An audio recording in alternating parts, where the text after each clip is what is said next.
नमस्कार। मैं आदित्य स्वागत करता हूं आप सबका अपने चैनल एडू फोरम एकेडमी पर। तो आज का हमारा टॉपिक होगा एनसीईआरटी ज्योग्राफी की क्लास 6 और चैप्टर 7, राइट। और इसका नाम है हमारा देश भारत। तो अभी तक हमने क्या पढ़ा? पहले हमने ब्रह्मांड पढ़ा, फिर पृथ्वी पढ़ा, पृथ्वी के ऊपर स्थल और महासागर पढ़े, स्थलों पे हमने महाद्वीप पढ़े। तो महाद्वीप में हमने एक महाद्वीप पढ़ा था, उसका नाम था एशिया। एशिया में हमारा अपना देश है, उसको कहते हैं भारत। ठीक है, तो भारत के बारे में थोड़ी बात आज करेंगे। और उसके पहले एडू फोरम एकेडमी, अगर आपको इस चैनल से पढ़ाए गए किसी भी सब्जेक्ट से, किसी भी टॉपिक से यदि कोई परेशानी हो, कुछ चीज़ समझ में ना आ रहा हो या आप संपर्क करना चाहते हो, तो ये स्क्रीन पर जो नंबर चल रहे हैं यहाँ से आप संपर्क कर सकते हैं, राइट। तो आइए अपने चैप्टर पर हम चलते हैं। ये हमारा आज का चैप्टर है, हमारा देश भारत। तो अब भारत के बारे में, भारत एक बहुत बड़े भौगोलिक विस्तार वाला देश है। उत्तर में इसकी हिमालय है, पश्चिम में अरब सागर है, और पूरब में बंगाल की खाड़ी और दक्षिण में हिंद महासागर है। अब ये कहने से ज़्यादा देखने से चीज़ें ज़्यादा समझ में आती हैं। ठीक है, तो मैंने आपको मानचित्र में कई बार दिखाया भी हुआ है, एक बार फिर से आपको दिखाता हूँ। ये है मानचित्र। तो उत्तर में आप, ये आपको क्लियर दिखेगा अब। तो उत्तर में आप क्या देख रहे हैं?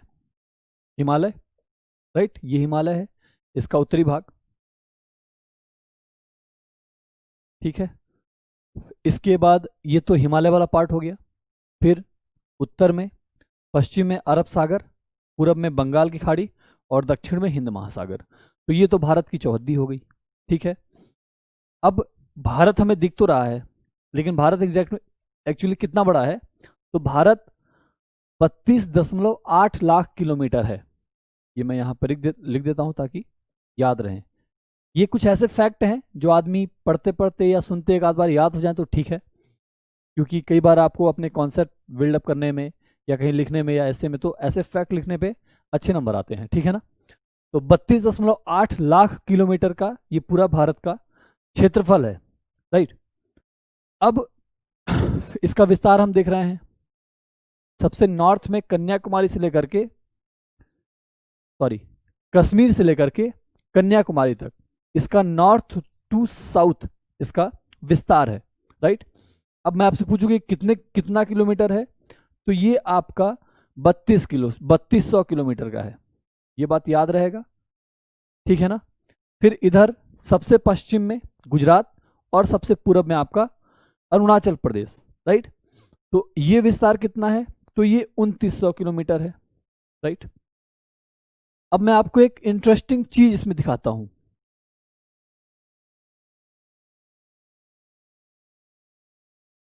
ये आप इसे देखिए, और हमने लॉन्गिट्यूड और लैटिट्यूड पर बात किया था। तो ये तो हम जानते हैं कि भारत पृथ्वी के उत्तरी गोलार्ध में आता है, राइट, क्योंकि कर्क रेखा भारत के बीचों बीच से होकर के गुजरता है। ये आपका भारत है, ठीक है, विषुवत वृत्त और इसके ऊपर कर्क वृत्त, राइट।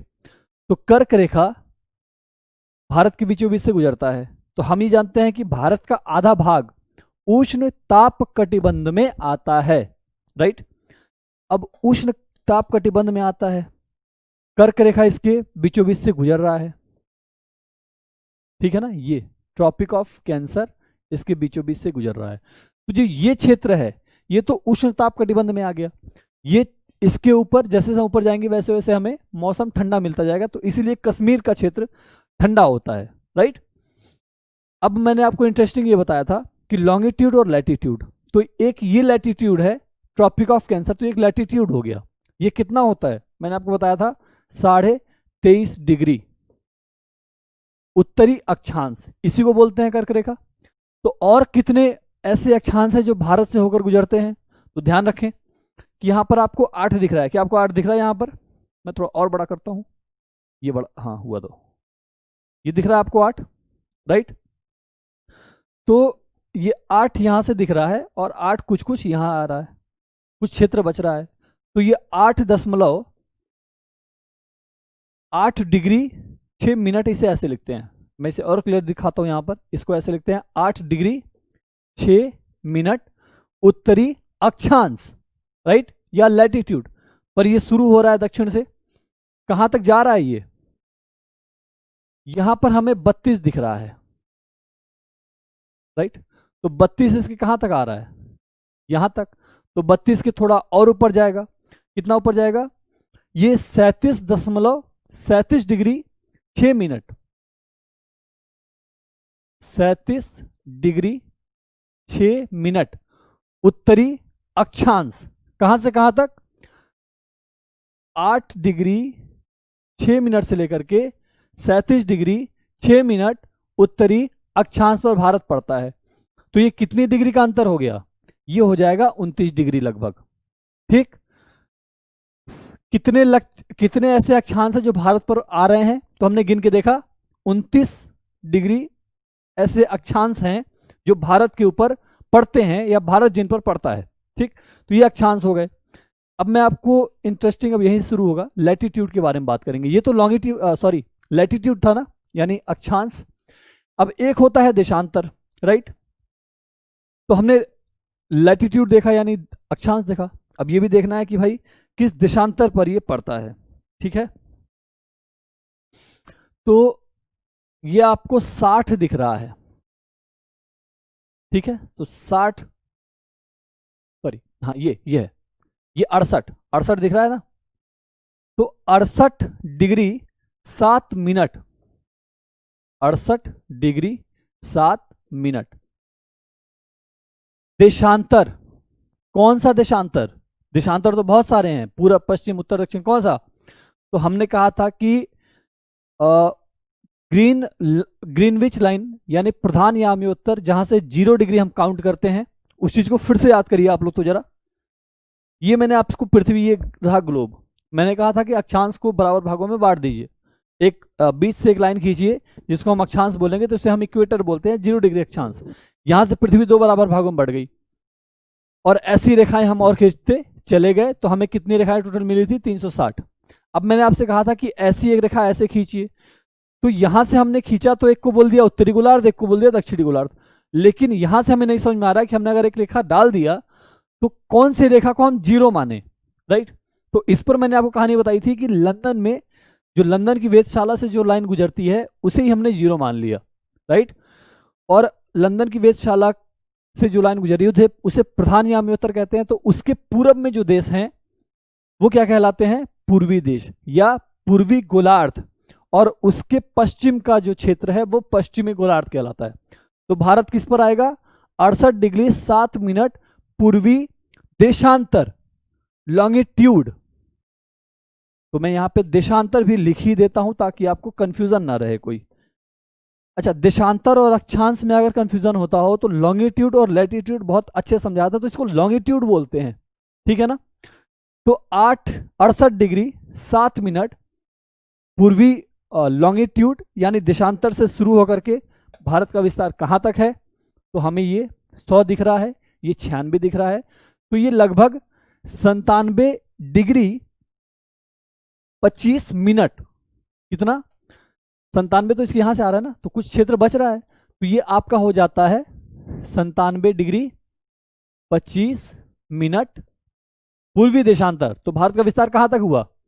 68 डिग्री 7 मिनट से लेकर के 97 डिग्री 22 मिनट पूर्वी देशांतर। अब हम इसको भी अगर देखेंगे कि भारत पे कुल कितने लैटिट्यूड हैं, तो ये भी आपका 29 आ जाएगा, राइट। तो टोटल जो अक्षांश हैं भारत के ऊपर पड़ते हैं वो कितने हो गए? 29। और जो कुल देशांतर हैं जो भारत पर पड़ते हैं वो कितने हो गए? वो भी हो गए 29, राइट। ठीक है, अब जरा बात को यहां से समझते हैं। ये है आपका भारत। अब आपको यहां से क्या दिख रहा है कि हमें ये तो ज्यादा बड़ा दिख रहा है, ये कम बड़ा दिख रहा है, राइट, जबकि 29 ही अक्षांश और 29 ही देशांतर हैं। ये क्या है? तो ये ऐसे है कि हमने ये देखा कि ये किलोमीटर हमने नापा तो ये 3200 किलोमीटर में हुआ, और ये किलोमीटर में नापा तो ये 2900 किलोमीटर में हुआ। अब समझना, कि ये देशांतर सपोज कर ले, ये देशांतर हैं, राइट, और ये 29 हैं, और ये लैटिट्यूड हो गए, ये भी आपके 29 हैं। इस समस्या का हल हम यहां से करते हैं। अगर आपने 0 डिग्री इक्वेटर यानी विषुवत वृत्त खींचा और उसको बराबर भागों में पृथ्वी को बांट दिया, तो इनके बीच की दूरी तो एक ही रह जाएगी, राइट। वृत्त का साइज छोटा बड़ा हो सकता है, लेकिन वृत्त के बीच में दूरी वो एक ही रहेगा। ये दूरी, ये पूरे पृथ्वी पर अक्षांशों के बीच की दूरी एक ही रहेगा, लेकिन देशांतरों के बीच की दूरी, हमने यहां पर सीधी लाइन देखी, लेकिन पृथ्वी तो गोल है, तो ये क्या होता है, ऐसे मुड़ता है ना, राइट, ये ऐसे मुड़ता है, मुड़ रहा है ना। यही चीज हमने देखा कि एक लाइन यहां से खींची तो मुड़ रहा है, फिर यहां से एक लाइन खींची तो यहां पे आके जुड़ रहा है, यहां से खींचा तो सारी लाइन यहां जुड़ रही हैं। तो इनके बीच में दूरी विषुवत रेखा पर बढ़ जाता है। इनके बीच में देशांतरों के बीच की दूरी, जैसे अक्षांश रेखाएं ध्रुव के साथ जाते जाते छोटी होती जाती हैं, इनका आकार छोटा हो जाता है, लेकिन इनके बीच की दूरी कम नहीं होता। जबकि देशांतरों की बात करें तो इनके बीच की दूरी तो विषुवत रेखा पर अधिक रहती है, ध्रुव पर जाकर के आपस में सारे मिल जाते, तो वहां दूरी कम हो गई, लेकिन देशांतर रेखाओं की लंबाई में कोई फर्क नहीं पड़ता, इनके आकार में कोई फर्क नहीं पड़ता। समझिए बात को कि मैंने कहा ये हो गया आकार, राइट। तो विषुवत वृत्त अगर हमने इसको बनाया और इसके ऊपर फिर पोल पर गए, फिर और ऊपर गए, फिर और ऊपर गए, ठीक है ना, तो ये आकार तो बड़ा है और विषुवत वृत्त पर छोटा है। ये देशांतरों की बात हो गई। मैं लॉन्गिट्यूड की बात करूं तो ये लॉन्गिट्यूड, तो इस लॉन्गिट्यूड के आकार में कोई परिवर्तन नहीं है, लेकिन इस क्षेत्र में परिवर्तन है, यानी कि इनके बीच की दूरी में परिवर्तन है। तो देशांतरों के बीच सबसे अधिक दूरी, दो देशांतरों के बीच सबसे अधिक दूरी किस क्षेत्र पर होता है, विषुवत रेखा पर। क्या आप इसको अच्छे समझ गए? तो यहां से हम ये बात समझे, ठीक है। अब वापस अपने टॉपिक पर चलते हैं। तो ये बात हो गई भारत की। ये सारी वही बातें हैं जो इतनी देर से आपको मैं समझा रहा हूं, ठीक है ना। चलिए, अब इसके बाद भारत के पड़ोसी देश कौन कौन से होंगे, क्योंकि भारत की बात कर रहे हैं हम। तो ये आपके सामने एक मैप है। अब देखिए पड़ोसी देश कितने हैं।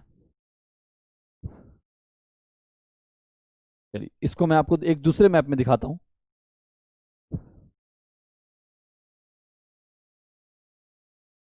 चलो, इसमें भी नहीं है। ये आपका पाकिस्तान है, राइट। ये आपका, ये पाकिस्तान हो गया जो येलो कलर में है, और यहां से एक और देश की रेखा मिलती है, उसको हम बोलते हैं अफगानिस्तान। तो भारत से दो देश यहां पे मिल गए, पाकिस्तान और अफगानिस्तान। इसके अलावा चाइना का बॉर्डर भारत से मिलता है, फिर तो चाइना भी पड़ोसी देश हुआ, फिर नेपाल एक पड़ोसी देश हो गया, भूटान पड़ोसी देश हो गया, और इधर आपका म्यांमार एक इसका पड़ोसी देश हो गया, राइट। इसके अलावा दो द्वीपीय पड़ोसी हैं, एक का नाम है श्रीलंका और एक का नाम है मालदीव। तो मैंने आपसे बताया था कि श्रीलंका द्वीपीय पड़ोसी तो है भारत का, लेकिन श्रीलंका स्थल से भारत से जुड़ा हुआ नहीं है। एक स्ट्रेट के बारे में बताया था, यानी जल संधि से जुड़ा हुआ, वो जल संधि यहीं पर आता है, यहां पर, ठीक है ना। तो इस जल संधि क्या नाम है, पाक जल संधि या पाक स्ट्रेट बोलते हैं इसे। और एक देश है यहां पर आपका मालदीव, ठीक है। अब इसमें एक बात बताइए कि ऐसे कितने देश हैं जिनकी सीमा समुद्र से मिलती है। तो ऐसे हमें एक तो पाकिस्तान दिख रहा है, अफगानिस्तान की सीमा नहीं मिलती है, ठीक है। फिर नेपाल दिख रहा है जिसका सीमा नहीं मिलता, अफगानिस्तान, नेपाल और भूटान। तो ये देश कहलाते हैं स्थल अवरुद्ध, यानी ऐसे देश हैं जिनका स्थल अवरुद्ध हो जाता है समुद्र में मिलने से। तो इनके पास समुद्री सीमा नहीं है, जैसे हमारे पास समुद्री सीमा है ना, ये इतना बड़ा तट है हमारे पास, तो इनके पास कोई तट नहीं है। उनमें कौन कौन से देश हैं? नेपाल, भूटान और अफगानिस्तान। पाकिस्तान के पास भी समुद्री सीमा है, चीन के पास भी समुद्री सीमा है और म्यांमार के पास भी समुद्री सीमा है। बाकी 2 देश के पास तो है ही है। तो ये तो हो गया आपका उनके पड़ोसी देश। अब इसके अलावा इनका राजनीतिक और प्रशासनिक विभाजन। तो कुछ दिन पहले तो 29 राज्य थे, लेकिन अभी एक परिवर्तन हुआ राज्यों में। अब 28 राज्य हैं, क्योंकि जम्मू कश्मीर से राज्य का दर्जा ले लिया गया है और उसको यूनियन टेरिटरी यानी केंद्र शासित प्रदेश बना दिया गया है। अब केंद्र शासित प्रदेश और राज्य में क्या अंतर होता है ये हम पॉलिटी क्लास में पढ़ेंगे। यहां आपको ध्यान रखना है कि अभी 28 देश हैं और 8 केंद्र शासित प्रदेश हैं। ये जो केंद्र शासित प्रदेश लिखे हैं 8 हो गए हैं। अब आपको लिस्ट बनाना है कि कौन कौन से देश हैं, उनकी क्या राजधानियां हैं। ठीक, उनमें भी आपको 7 सिस्टर्स, ये जो पूर्वी राज्य है 7, जैसे अरुणाचल प्रदेश, असम, मेघालय, नागालैंड, मणिपुर, मिजोरम और त्रिपुरा, ये सारे 7 सिस्टर्स कहलाते हैं, यानी 7 बहनें। राइट, तो इनकी राजधानी आपको देख लेना चाहिए, ठीक है ना। और बाकी सबकी राजधानी आपको याद होनी चाहिए। तो ये तो हो गया राजनीतिक विस्तार। अब भारत का भौतिक मैप भी देख लीजिए कि भारत, ये पॉलिटिकल मैप है। ये यहां पे आपको नदी, पर्वत, पहाड़, पठार ये सब नहीं दिखेंगे। यहां क्या दिखेगा? यहां राज्य दिखेंगे कि पॉलिटिकल विभाजन कैसे है भारत का। तो आपके जो कलरफुल दिख रहा है ना विभिन्न, ये राज्यों की सीमाएं हैं। तो अब ये तो पॉलिटी, बाकी हम पढ़ेंगे कि ऐसा क्यों है, राज्य बनाए गए हैं, केंद्र है, केंद्र शासित प्रदेश है, इसका क्या मतलब है, ये सारी बातें पॉलिटी में हम पढ़ेंगे। राइट, तो यहाँ पे आपने ये, इसको बोलते हैं पॉलिटिकल मैप, और आपका ये जो है ये फिजिकल मैप है, यानी भौतिक मैप। ठीक है ना। तो भौतिक मैप में अब यहाँ पर हमें पर्वत दिखेगा, नदी दिख रही है, पर्वत श्रेणियां दिख रही हैं, पठार दिख रहे हैं, राइट, समुद्र दिख रहा है। तो अब जरा भौतिक बारे में समझ लेते हैं। तो हमने आपसे कहा कि उत्तर में आपके हिमालय है। तो हिमालय में सबसे पहले कौन सा हिमालय है? तो इसको बोलते हैं ट्रांस हिमालय, ट्रांस हिमालय या पार हिमालय या वृहद हिमालय। राइट, और इसके बाद आता है मध्य हिमालय। तो मध्य हिमालय का विस्तार थोड़ा ज्यादा हो जाता है, ये हम आगे क्लास में डिस्कस करेंगे। इसको बोलते हैं मध्य हिमालय, या इसको हिमाचल हिमालय भी बोलते हैं, मध्य हिमालय। अच्छा, हिमालय का क्या मतलब होता है? तो हिमालय का मतलब होता है, हिम मतलब बर्फ, और आलय का मतलब घर या आवरण। तो जहां पे बर्फ का आवरण हो या बर्फ के घर हो उसको बोलते हैं हम हिमालय। राइट, एक चीज और रह गया है, हमने आपको द्वीप तो बताया, ये जो द्वीपीय देश हैं, लेकिन द्वीप होता क्या है? ये सारी छोटी छोटी चीजें जो हमें कई बार दिक्कत होती है, वो सारी चीजें एनसीईआरटी में आपके दी हुई हैं। यहां देखिए,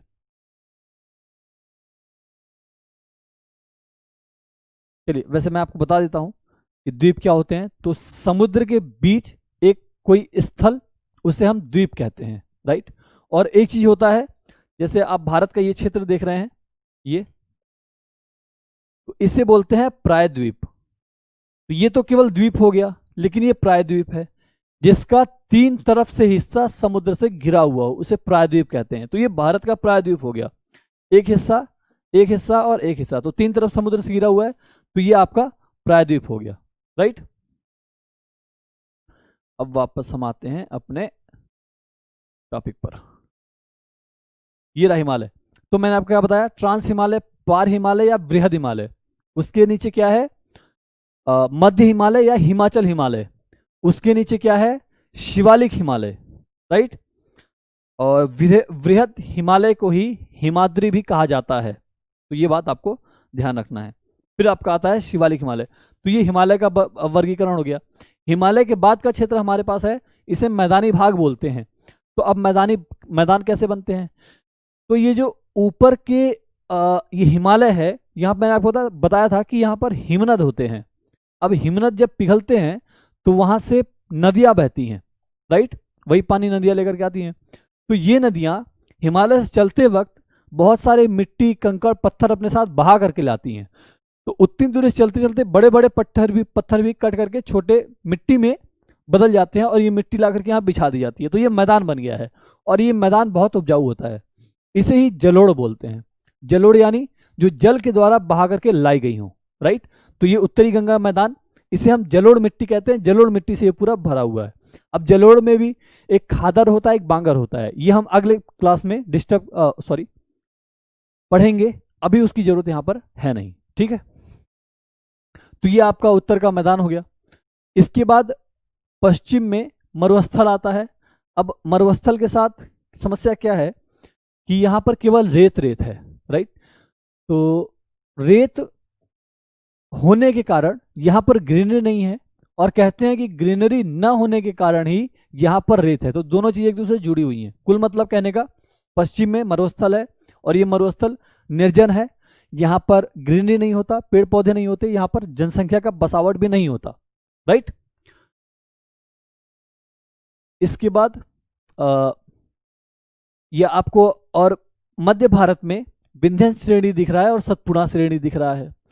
तो हमने पर्वत में 3 तरीके के पर्वत देखे थे, उसमें से एक पर्वत था भ्रंशोत। तो भ्रंशोत क्या होता है पर्वत? मैंने आपसे बताया था कि सपोज कि ये एक समतल एरिया है, राइट। ये हिस्सा कट गया और नीचे धंस गया, तो अब क्या आकृति बनेगी? ये ऊपर का खड़ा हिस्सा और ये नीचे का हिस्सा जो धंस गया और एक और हिस्सा जो इस तरफ दिख रहा है। तो बीच में जो दिख रहा है ना खाली, ये घाटी बन गई। अब ये नदियों के लिए उनके रास्ते का काम करती हैं। तो यहीं से 2 नदियां आपकी निकलती हैं। वो नदियां कौन सी हैं? नर्मदा और तापी। तो भारत की नर्मदा और तापी को छोड़कर जितनी नदियां हैं, सारी नदियां पूरब की तरफ जाती हैं। जैसे गंगा हमने देखा पूरब, ब्रह्मपुत्र आई बंगाल की खाड़ी, महानदी, कावेरी, कृष्णा, गोदावरी, ये सारी नदियां पूरब में गिरती हैं। क्यों? क्योंकि आपको ये तो सीधा दिख रहा है, लेकिन भारत का जो स्थल है वो ऐसे उठा हुआ है, राइट। मतलब वो सीधा ना होकर के हल्का सा टिल्ट है, टेढ़ा, ठीक है ना। तो उठा होने के कारण ये सारी नदियां इधर स्लोप बनाती हैं और चली जाती हैं। लेकिन ये जो 2 नदियां हैं, नर्मदा और तापी, ये नदियां उस घाटी से ही बहती हैं जो भ्रंशोत पर्वत के द्वारा बना है, राइट। तो वो 2 नदियां कौन सी हैं? नर्मदा और तापी। ये अरब सागर में जाकर के गिरती हैं, ठीक।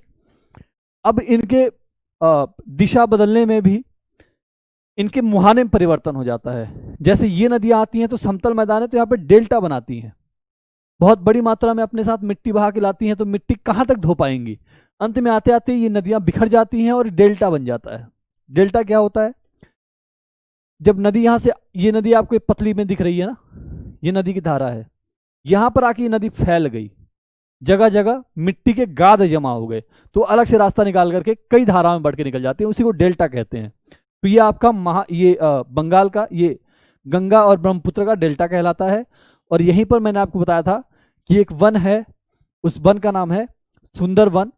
और ये इस वन की खासियत ये है कि ये ठंडा और मीठा और खारा, ये दोनों पानी की वजह से बनता है, राइट। तो यहाँ पर एक विशेष तरह की पेड़ होते हैं जिसे हम सुंदरी पेड़ कहते हैं, राइट। उसी के नाम पर सुंदर वन पड़ा है। तो ये सुंदर वन का एरिया है, ठीक है ना। इसके बाद हमने मध्य भारत देख लिया, अब दक्षिण भारत में आइए। तो दक्षिण भारत की जो प्रकृति है वो पठारी है। हमने पठार भी देखा था। पठार का मतलब ये एक समय उठे हुए पार्ट हैं, उठे हुए भाग हैं, लेकिन समय के साथ अपक्षय कर दिए गए हैं, अपर्दन हो गया है, समय के साथ डिके हो गए हैं, राइट। तो अब ये घिस गए हैं, घिसने के बावजूद यहाँ पर जमीन उबड़ खाबड़ है। कई बार एक बड़ी पहाड़ी आ जाती है, कई बार समतल आ जाता है। तो यहाँ पर आपको मनोरम दृश्य दिखते हैं, जैसे झरने दिख गए, राइट, और जलप्रपात जिनको बोलते हैं, ठीक है ना। इसके अलावा दक्षिण के प्रायद्वीप में 2 महत्वपूर्ण बात है, इसे बोलते हैं हम पश्चिमी तट और इसे बोलेंगे हम पूर्वी तट। तो मैंने आपसे कहा कि पूर्वी तट समतल है, राइट, नदियों के गाद यहां पर लाके जमा कर दिए गए हैं, तो ये लगभग समतल हो गया है और नदी आने के कारण भी यही कि समतल है। लेकिन ये क्षेत्र उबड़ खाबड़ है, तो ये जो नदियां गिर रही हैं ये डेल्टा नहीं बनाती, ये एस्चुरी बनाती हैं। अब एस्चुरी क्या होता है मैं आगे आपको बताऊंगा, हालांकि मैं अभी क्लास में डिस्कस कर दे रहा हूं, लेकिन ये अभी का आप अगर सारी चीज एक साथ समझ लेंगे तो दिमाग में आएगा कुछ नहीं, राइट। तो हम धीरे धीरे क्रम से बढ़ेंगे। तो आप बस इतना जानिए कि ये एरिया जो है ये उबड़ खाबड़ है और यहाँ पर पोताश्रय नहीं डेवलप हो पाते या बड़ी मुश्किल से होते हैं, या कृत्रिम पोताश्रय बनाए जाते हैं। पोताश्रय क्या होता है? गोदीवाड़ा, या जहां पर जहाजों के रुकने के लिए जगह बनाया जाता है, पानी वाले जहाजों के, ठीक है ना। तो ये जगह सुगम होता है पानी वाले जहाजों के रुकने के लिए, ये जगह सुगम नहीं होता, यहाँ पे कृत्रिम पोताश्रय बनाए जाते हैं। पोत का आश्रय पोताश्रय हो गया। फिर यहाँ पर पश्चिमी घाट में कई वन है, राइट। और इन वनों की भी खास विशेषता है कि ये बहुत घने हैं, ठीक है ना, जबकि इस क्षेत्र में आपको वन नहीं मिलेंगे या बहुत कम मात्रा में मिलेंगे, ठीक है ना। तो ये आपका पश्चिमी घाट कहलाता है। और पश्चिमी घाट इकोलॉजिकली बहुत डेवलप है, यहाँ बायोडाइवर्सिटी बहुत पाई जाती है क्योंकि यहाँ पे जंगल बहुत घना है, तो कई तरह के जीव जंतु यहाँ पर आश्रय पाते हैं, राइट। तो ये आपका हो गया भारत का। इसके अलावा एक बात और है कि भारत के पास कुछ द्वीप भी हैं, जैसे हमने ये तो देखा श्रीलंका एक द्वीप है, लेकिन ये द्वीपीय राष्ट्र है। इसके अलावा ये बड़ा है, लेकिन कुछ भारत के पास द्वीप हैं, जैसे अंडमान निकोबार द्वीप समूह, लक्षद्वीप द्वीप समूह, ये भारत के पार्ट हैं। अब ये द्वीप समूह कैसे बने? इन्हें हम कोरल द्वीप कहते हैं। तो समस्या ये कोरल द्वीप क्या होता है? तो कोरल एक तरीके का जानवर होता है, समुद्री जीव। ये बहुत छोटे छोटे होते हैं, बड़ी संख्या में होते हैं। तो जैसे जैसे जीव मरते हैं तो इनके अस्थि पंजर एक जगह जमा हो जाते हैं, तो ये बहुत छोटे होते हैं। तो ये एक तरीके का कुछ स्थल का निर्माण हो जाता है, फिर उस पर और जीव पनपते हैं, फिर वो मरते थोड़ा थोड़ा और बड़ा हो गया, ऐसे करते करते ये पूरा द्वीप बन जाता है। फिर यहाँ पर पेड़ पौधे और अन्य जंतु भी पनपने लगते हैं, तो एक ये पूरा द्वीप बन जाता है, लेकिन इसे हम कहते हैं कोरल द्वीप, राइट। इतनी बात आप लोगों को याद रहेगी। चलिए, तो ये सारी वही बातें लिखी हुई हैं जो मैंने आपको समझाया ये कोरल द्वीप के बारे में। ये छोटे समुद्री जंतुओं के कंकाल हैं जिसे पॉलिप कहा जाता है। तो अब पॉलिप आपको याद रखना है कि पॉलिप क्या होता है। जब जीवित पॉलिप मरते हैं तब उनका कंकाल बच जाता है और बाकी अन्य पॉलिप अपनी वृद्धि के लिए इन ठोस कंकालों के ऊपर आ जाते हैं और ये बढ़ते बढ़ते यही काफी ऊंचे हो जाते हैं। ये आपका दृश्य है, ये आपको जो दिख रहा है ये उन्हीं पॉलिप के या उन्हीं जीवों के अस्थि पंजर हैं और इनके ऊपर फिर और कोरल आ गए, राइट। अब इन कोरल के लिए भी इन जंतुओं के लिए भी एक सही टेम्परेचर, सही मौसम और सही साफ पानी की आवश्यकता होती है। तो ये भी आपके प्रदूषण संकेतक का काम करते हैं, ठीक है ना। चलिए, तो ये प्रवाल द्वीप हो गया।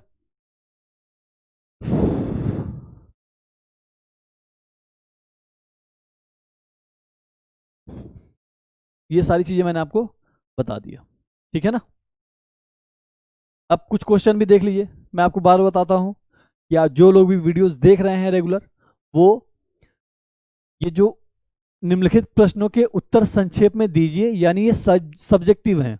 इन्हें आपको 20 से लेकर के 50 वर्ड में लिखना है, यानी मिनिमम 20 और मैक्सिमम 50 वर्ड, ठीक है ना। इससे ज़्यादा जाना है ना इससे कम आना है। तो इन क्वेश्चन को लिखने का आप प्रयास करिए, ठीक है ना। कोई समस्या आएगी तो उसका निराकरण हम करेंगे। मैं यहाँ पर आपको कुछ सब ऑब्जेक्टिव क्वेश्चन जरूर उसका आंसर बता दूंगा, राइट। तो हिमालय के सबसे दक्षिणी भाग को क्या कहा जाता है? ये मैंने अभी आपको बताया, शिवालिक सबसे दक्षिणी भाग है, राइट। सह्याद्री को किस अन्य नाम से जाना जाता है? चलिए, पश्चिमी घाट, ये बात शायद रह गई मेरी जुबान से, तो पश्चिमी घाट को सह्याद्री के नाम से भी जानते हैं, ठीक है ना। फिर पाक जल संधि किन दो देशों के बीच है? अभी बताया थोड़ी देर पहले, भारत और श्रीलंका के बीच है, राइट। अरब सागर में स्थित भारतीय द्वीप समूह कौन से हैं? हमने भी देखा, अंडमान निकोबार और लक्षद्वीप, अंडमान और निकोबार द्वीप समूह। चलिए, अरब सागर की बात कर रहा है। तो अंडमान तो बंगाल खाड़ी में था, जबकि अरब सागर में तो लक्षद्वीप है, राइट, लक्षद्वीप द्वीप समूह, ठीक है ना। भारत की सबसे पुरानी पर्वत श्रृंखला कौन सी है? ये हमने पिछली क्लास में डिस्कस किया था कि अरावली भारत की सबसे पुरानी पर्वत श्रृंखला है और ये फोल्डेड माउंटेन है। समय के साथ ये इतना घिस गया हवा, पानी, धूप चीजों से कि अब ये पर्वत लगभग एक गोल सा दिखाई देता है या समतल दिखाई देता है, केवल चट्टान बचे हैं यहाँ पर, ठीक है ना। तो ये आज का क्लास हो गया।